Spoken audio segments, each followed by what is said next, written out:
गोकुळाष्टमी किंवा कृष्ण जन्माष्टमी निमित्त महाराष्ट्र राज्यभरामध्ये दहीहंडीच्या स्पर्धा आयोजित केल्या जातात.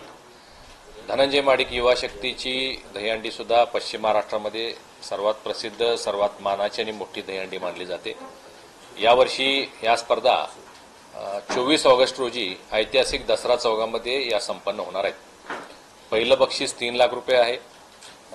उत्तेजनार्थ जी बक्षीस असतात, 5 थर करणाऱ्या संघाला 5,000, 6 थर करणाऱ्यांना 10,000 आणि 7 थर करणाऱ्यांना 15,000 अशी वैयक्तिक बक्षीस आहेत.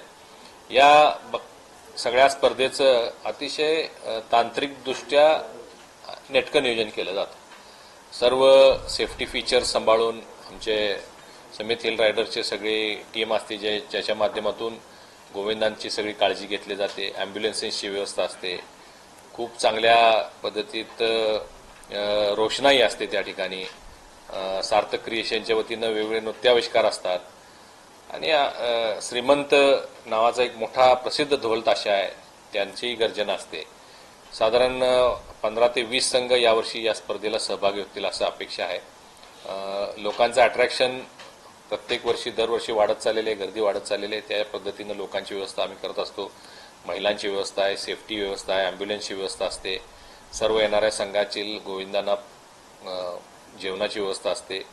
मी महाराष्ट्र शासनाचं सुद्धा अभिनंदन आणि आभार व्यक्त करीन की या दहीहंडीच्या खेळाला त्यांनी साहसी दर्जाचा खेळ म्हणून आता मान्यता दिलेली आहे. याचबरोबर एखादा गोविंद जर यामध्ये दगावला तर 10 लाख रुपयेचं विमा संरक्षण त्याला दिलेलं आहे. त्याबद्दल मी सन्माननीय मुख्यमंत्री देवेंद्रजी फडणवीस साहेब, उपमुख्यमंत्री एकनाथरावजी शिंदे आणि अजितदादा यांचं मनपूर्वक आभार व्यक्त करतो.